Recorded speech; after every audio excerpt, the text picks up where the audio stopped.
आपके रोंगटे खड़े हो जाएंगे ये सुनकर के पिता अपने 13 साल के बेटे के साथ मिलकर पहले कत्ल करता है और फिर कत्ल करने के बाद बेटा एक तरफ से गोश्त का हिस्सा पकड़ता और दूसरी तरफ से पिता काटता और ऐसे ही कर कर पिता अपने 13 साल के बेटे के साथ मिलकर जो लाश थी उसके पूरे 12 घंटे तक लगातार टुकड़े करता है और टुकड़े कर कर गांव में अलग अलग जगहों पर ले जाकर अपने ही बेटे के साथ उन टुकड़ों को ठिकाने भी लगाता है। किसी को भी कानो कान खबर नहीं होती कि पिता ने 13 साल के बेटे के साथ मिलकर लाश पहले हत्या की और फिर लाश को इतने ही शातिराना तरीके से ठिकाने लगा डाला। लेकिन सिर्फ एक गलती की वजह से पुलिस वहां तक पहुंच जाती है, पिता और बेटे को गिरफ्तार कर लेती है। लेकिन सवाल ये कि आखिर पिता और 13 साल के बेटे ने जिसकी हत्या की वो कौन था और टुकड़े कैसे किए, कैसे टुकड़ों को ठिकाने लगाया। पूरी कहानी जब आप सुनेंगे तो आप हैरत में पड़ जाएंगे। और ये जो घटना है, ऐसी घटना इससे पहले नहीं सुनी होगी और मैं भी पहली बार इस घटना को पढ़ रहा था तो मुझे यकीन नहीं हुआ कि उस 13 साल के बच्चे में इतनी ज़्यादा हिम्मत कैसे आ गई, और हिम्मत आने की वजह भी पता चलेगी। तो चलते हैं और आज की जो घटना है उसको शुरुआत से जानते हैं आखिर तक। तो दोस्तों, मेरा नाम माज है। उम्मीद है कि आप सब अच्छे होंगे, सुरक्षित होंगे। और जो आज की घटना है वो आंध्र प्रदेश की है और आंध्र प्रदेश का शहर विजयवाड़ा है और वहीं का एक इलाका है बोम्मा सानी इलाका। उसी इलाके में 6 अक्टूबर की सुबह सुबह जब लोग गुजर रहे होते हैं तो उनकी नज़र पड़ती है कि वहीं पर एक नाले में पूरा हाथ का कटा हुआ हिस्सा पड़ा हुआ है और वो ऊपर की तरफ आ चुका है। नाले में हिस्सा देखकर चीख पुकार का आलम मच जाता है, उसमें से बदबू आ रही थी। फौरन पुलिस को सूचना दी जाती है, पुलिस मौके पर पहुंचती है और जो लाश का टुकड़ा था उसको बाहर निकालती है। निकालने के बाद अब पुलिस को लगता है कि जब एक टुकड़ा यहाँ पर किसी ने, जाहिर सी बात है, हत्या करने के बाद टुकड़ा फेंका होगा तो एक टुकड़ा यहाँ पर है तो ज़रूर और भी टुकड़े आसपास होंगे। उस टुकड़े को उठाकर भेज दिया जाता है और पुलिस खोजी कुत्तों के जरिए और टुकड़े ढूंढने में लग जाती है। जब टुकड़े ढूंढना शुरू करती है तो ये जो बोम्मा सानी इलाका है इससे लगभग 1-1.5 किलोमीटर दूर दूसरा जो नाला है वहाँ पर एक धड़ वाला हिस्सा और मिलता है। अब पुलिस को टुकड़े मिलना शुरू हो जाते हैं और ये जो विजयवाड़ा शहर है, इसका जो ये पूरा गांव है, इस गांव के अलग अलग हिस्सों में पुलिस को सूचना मिलने लगती है कि एक टुकड़ा यहाँ, एक टुकड़ा यहाँ। और पुलिस कंफर्म हो जाती है जो टुकड़े मिल रहे थे वो टुकड़े एक बूढ़ी महिला के लग रहे थे देखकर। तो पुलिस कंफर्म हो जाती है कि किसी ने हत्या की और हत्या करने के बाद लाश के टुकड़ों को ठिकाने लगाया है। इसी बीच जब टुकड़े मिल रहे थे तो थाने में एक शख्स आता है और शख्स आकर, बूढ़ा वाला सा शख्स था, लगभग ऐसे ही होगा 70 साल का, वो आता है और थाने में बोलता है कि साहब, जो मेरी पत्नी है वो विजय लक्ष्मी, जिसकी उम्र लगभग 60 साल है, वो घर से गायब हो गई है और 5 अक्टूबर को वो गायब हुई थी और उसके बाद उसका कुछ भी नहीं पता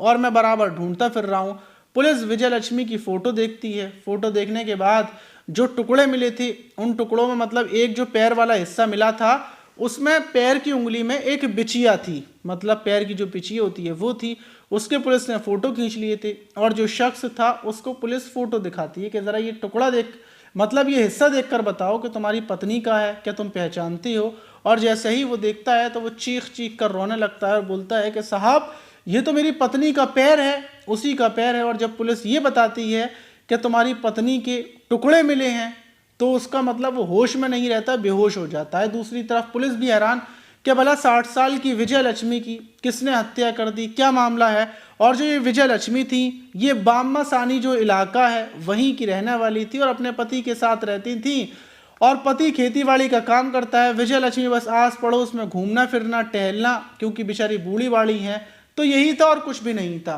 अब विजय लक्ष्मी की हत्या किसने की, बड़ा सवाल ये। अब पुलिस विजय लक्ष्मी के बारे में पता करती है कि आखिर विजय लक्ष्मी 5 अक्टूबर को लास्ट टाइम विजय लक्ष्मी को किसने देखा था, कहाँ देखा था। जब पुलिस गांव में एक एक इंसान से पूछताछ कर रही होती है तो पुलिस को पता चलता है कि विजय लक्ष्मी को लास्ट टाइम जो देखा था वो उनके भतीजे के घर पर जाता हुआ देखा था। और जो भतीजा है उसका नाम सुम्यमणि है, जिसकी उम्र लगभग 45 साल है। अब सुम्यमणि के घर पर पुलिस पहुंचती है, देखती है तो घर के बाहर ताला पड़ा हुआ था। ये जो सुम्यमणि है ये अपने 13 साल के बेटे के साथ रहता है और इसकी पत्नी लगभग 13 साल पहले इसको छोड़कर चली गई थी और तब से ये मजदूरी कर कर अपने बेटे को पाल रहा है और बेटे के साथ जिंदगी गुजार रहा है। लेकिन अब ना ही इसका बेटा है और ना सुब्रमणि का कुछ पता है। पुलिस सुब्रमणि को चारों तरफ ढूंढती फिर रही थी और जब उसकी कॉल डिटेल्स और जो उसकी लोकेशन सर्विलांस के जरिए पता करती है तो पता चलता है कि विजयवाड़ा के वो एक मतलब अपने रिश्तेदार के यहाँ पर है और पुलिस वहीं से जाकर उसको हिरासत में ले लेती है। हिरासत में लेने के बाद दूसरी तरफ पुलिस ने उसका जो घर था उसके घर का गेट तोड़ा था, मतलब ताले को तोड़कर जब पुलिस अंदर गई थी, अंदर जाकर फॉरेंसिक जांच की दूसरी तरफ एक तरफ उसको गिरफ्तार किया। तो जांच में पता चला कि यहाँ पर मतलब खून के निशान पुलिस को दिखते हैं और वहाँ पर आरी भी रखी हुई थी, धारदार हथियार रखे हुए थे और पुलिस का शक यकीन में बदल जाता है कि जो कुछ किया है वो सुब्रमणि ने किया है। पुलिस सुब्रमणि से सख्ती से पूछताछ करती है, बताती है कि तुम्हारे घर पर हमें अवशेष मिले हैं, मतलब खून मिला है, अब जल्दी से अपने गुनाह को, जुर्म को कबूल कर लो कि आखिर तुमने कैसे मतलब विजयलक्ष्मी की हत्या की और क्यों की, आखिर वजह क्या थी, विजयलक्ष्मी ने तुम्हारा क्या बिगाड़ा था। जब ये सवाल जवाब किए जाते हैं तो ये जो सुब्रमणि था ये टूट जाता है और बोलता है कि साहब मैंने हत्या की और मैंने टुकड़े किए, और ये शुरुआत से पूरी कहानी बताता है। ये बताता है कि आज से 13 साल पहले की बात है, जब मेरी शादी होकर बस आई थी, जिस टाइम पर मेरे एक छोटा सा मेरा जो बेटा था ये था बस, और जो मेरी पत्नी है उससे मेरा विवाद हुआ करता था, और जो ये विजयलक्ष्मी थी जिसकी मैंने हत्या की है, विजयलक्ष्मी मुझे ये बताती थी कि तुम्हारी पत्नी का कैरेक्टर सही नहीं है, इसके अवैध संबंध चल रहे हैं, किसी से ये बात करती है, और फिर मैं अपनी पत्नी को बहुत मारता था, पीटता था और इसी बात को लेकर हमारे बीच विवाद होता था। और फिर ये जो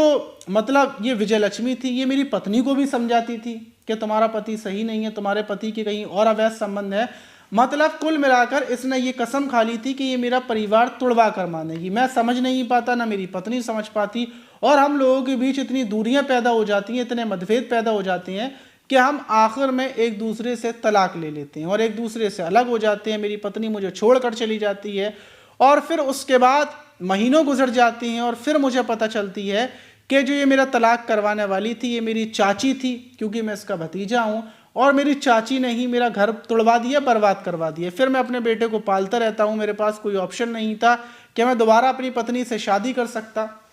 इसलिए मैं अपने बेटे को पालता रहता हूँ और मेरी पत्नी किसी और के साथ शादी कर लेती है। वो मतलब मुझे बिल्कुल छोड़ देती है क्योंकि मैंने उसे बहुत मारा था, पीटा था और वो बेगुनाह थी, मुझे बाद में पता चला, और मैंने अपनी चाची की बातों में आकर ये कांड किया था। और फिर उसके बाद जब मुझे एहसास होता है तो मैं हमेशा के लिए अपनी चाची को ही इसका मुजरिम समझ लेता हूँ कि मेरी चाची ने मेरा घर तोड़वाया। और जब 2-3 बार मेरी लड़ाई हुई थी तो उसमें इसने ताना भी मारा था कि देख मैंने तेरा घर तोड़वा दिया, इसी वजह से तोड़वाया क्योंकि मुझे तो उससे बदला लेना था, और इसने अपने मुंह से भी अपने जुर्म को कबूल कर लिया था। और तब से ही मेरे दिल के अंदर दुश्मनी थी हमेशा के लिए कि जो कुछ मेरा परिवार टूटा है वो मेरी चाची ने तोड़वाया, और मैं इस गुस्से को पाल रहा था, पाल कर बड़ा कर रहा था। और अब आकर जब 5 अक्टूबर को मेरी चाची घर पर आई तो फिर इसी बात को लेकर मैंने विजयलक्ष्मी से बोला कि तूने मेरा घर तोड़वाया था, और फिर ये बोलने लगी कि हाँ मैंने तेरा घर तोड़वाया था, लेकिन मैंने सोचा था तेरी शादी किसी और से करवा दूंगी, वो अच्छी मुझे लगती नहीं थी, इसलिए मैंने ये किया था।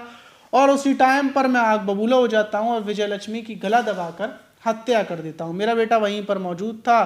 फिर मैं बताता हूँ कि देख तेरी माँ तुझसे दूर है, वो इसकी वजह से है, और अब मैंने इसको मार दिया है, अगर पुलिस आएगी वो मुझे गिरफ्तार कर लेगी और तू अकेला पड़ जाएगा, तो इसीलिए हमें इसको छुपाना पड़ेगा, और छुपाने का तरीका ये है कि हम इसके टुकड़े करेंगे। मेरा बेटा मेरे साथ तैयार हो जाता है और फिर मैं आरी लाता हूँ, कुल्हाड़ी लाता हूँ, और अपने बेटे के साथ मिलकर, क्योंकि एक हिस्सा पकड़ना पड़ता है फिर काटना पड़ता है, तो मेरा बेटा हाथ पकड़ता, पैर पकड़ता और मैं काटता, और ऐसे ही कर कर मैं अपनी चाची के टुकड़े कर देता हूँ और उन टुकड़ों को गाँव में अलग अलग जगहों पर ले जाकर ठिकाने लगा देता हूँ। मुझे यकीन था कि मैं टुकड़े करने के बाद नहीं पकड़ा जाऊंगा, इसीलिए मैं सुकून से टुकड़े करने के बाद अपने रिश्तेदारों के यहाँ पर आ जाता हूँ, क्योंकि मेरा जो घर है वहाँ पर थोड़ी जो खून वगैरह की बदबू है वो आ रही थी, इसलिए मैं वहाँ पर नहीं था। जब पुलिस को पता चलता है कि बेटे ने और पिता ने दोनों ने मिलकर इस घटना को अंजाम दिया, तो पुलिस ही क्या बल्कि पूरे गाँव के लोग हैरान हो जाते हैं और हर कोई सोचने पर मजबूर हो जाता है